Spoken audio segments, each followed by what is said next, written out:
आप सभी को मेरा नमस्कार। मॉडर्न हिस्ट्री में हम गांधीयन एरा को समझ रहे हैं। उम्मीद है कि आप लोगों को पिछले दो वीडियो पसंद आया होगा, जिसमें हमने गांधी जी के बारे में बेसिक फैक्ट्स तथा दूसरे वीडियो में हमने सत्याग्रह आंदोलन के बारे में पढ़ा था, जो कि चंपारण सत्याग्रह के नाम से था। दोस्तों, आज की वीडियो में हम अहमदाबाद मिल वर्कर्स स्ट्राइक को पढ़ेंगे। यह गांधी जी का दूसरा सत्याग्रह आंदोलन था। यदि आप लोग को यह वीडियो अच्छा लगता है तो ज़रूर इसे उन गरीब बच्चों के घर तक पहुँचाएं जिन्हें इनकी आवश्यकता है। आज का जो ये टॉपिक है वो कक्षा 10वीं के बच्चों के लिए बेहद इंपॉर्टेंट है। साथ ही साथ जो है सभी कंपटीशन एग्जाम में यह टॉपिक आता है। तो आइए दोस्तों, हम इसकी शुरुआत करते हैं। टॉपिक है अहमदाबाद मिल वर्कर स्ट्राइक। जो घटना है 1917 से 18 के बीच की है। इसके पीछे जो पृष्ठभूमि है उसे हम लोग पहले समझते हैं। अहमदाबाद जो है वो ब्रिटिश का बॉम्बे प्रेसिडेंसी का दूसरा सबसे बड़ा शहर था। ब्रिटिश राज में यहाँ जो है कॉटन इंडस्ट्री जो है वो काफ़ी फला फूला, और उद्योग होने के कारण जो है गांव गांव से यहाँ वर्कर आकर के काम में लग गए, और उनका पूरा जीवन यापन जो है इन्हीं फैक्ट्रियों पर जो है टिक गया।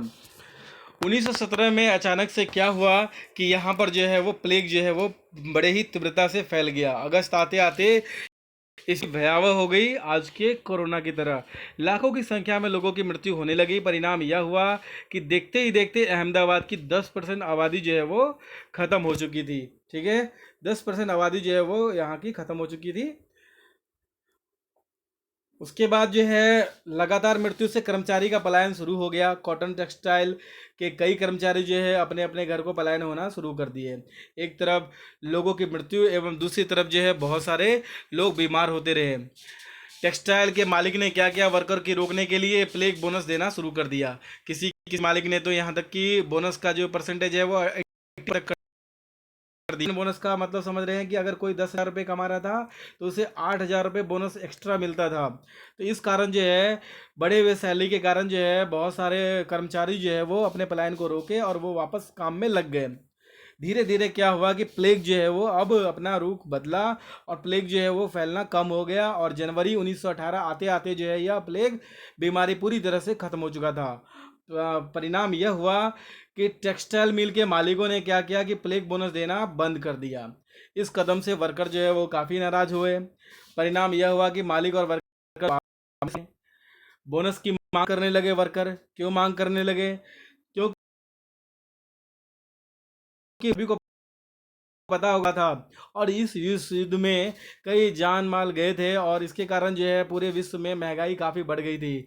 तो मजदूरों का ये मांग था कि आप जो 80% बोनस कम कर रहे हो उस वो आप ख़त्म कर दो, परंतु उसके बदले में हमें कम से कम एटलीस्ट 50% बोनस दो। जो बोनस नाम ना भी हो उसको आप डीए या कॉस्ट ऑफ लिविंग इंडेक्स के नाम से दे दो। महंगाई भत्ते के नाम से आप हमें 50% एटलीस्ट जो है बोनस दो। परंतु सब कुछ विचारने के बाद जो है वो मिल के मालिकों ने ये कहा कि हम आपको 20% तक बोनस देंगे, ओनली 20% तक बोनस देंगे। परंतु कर्मचारियों की मांग कितनी थी? 50% तक। उनकी मांग को जो है वो मिल की मालिकों ने क्या किया? ठुकरा दिया। मजदूर जो है वो काफ़ी निराश हुए और वो हड़ताल पर चले गए।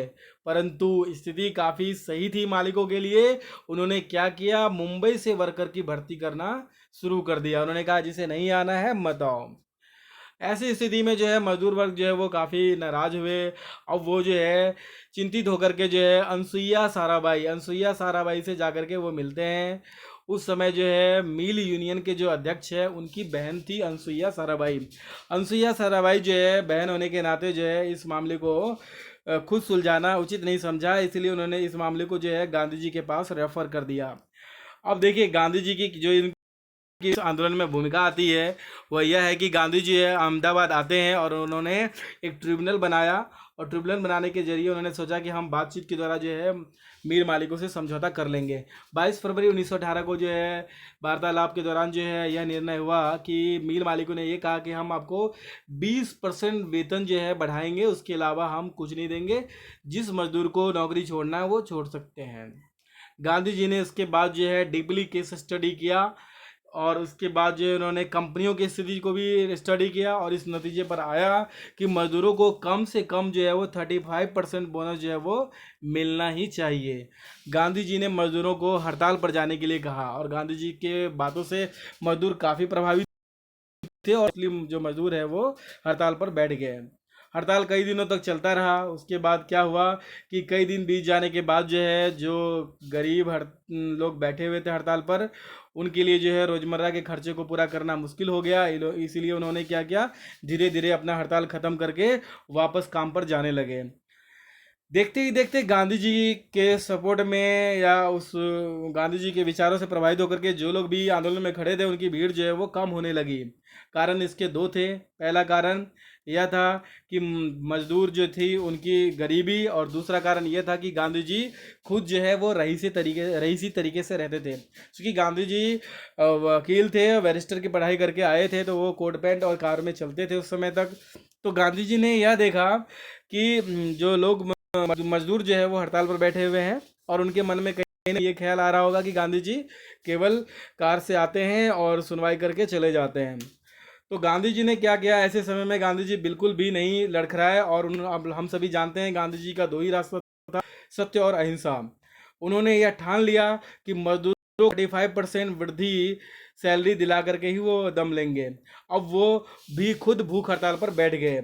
यह भूख हड़ताल उन्होंने मालिक के लिए नहीं किया, उस मिल मालिक के लिए नहीं किया, बल्कि ये जो हड़ताल है, उन्होंने भूख हड़ताल उन लोगों के लिए किया जो मजदूर वापस से उस फैक्ट्री को ज्वाइन कर लिए थे। उनके दिल को जीतने के लिए गांधी जी ने यह हड़ताल किया, और परिणाम यह हुआ कि सभी मजदूर विशाल संख्या में फिर से हड़ताल में शामिल हो गए। गांधी जी की यह भूख हड़ताल 3 दिनों तक चला, और अंत में मिल मालिक को झुकना पड़ा। अंत में मालिक ने मजदूरों को 35% वृद्धि को मानते हुए फिर से मजदूरों को काम पर रख लिया। उम्मीद है दोस्तों आप लोग को यह आंदोलन अच्छी तरह से समझ में आया होगा। बहुत बहुत धन्यवाद। इसका नोट्स बनाइए, और हम लोग फिर मिलते हैं अगले वीडियो में। तब तक के लिए आप लोग का बहुत बहुत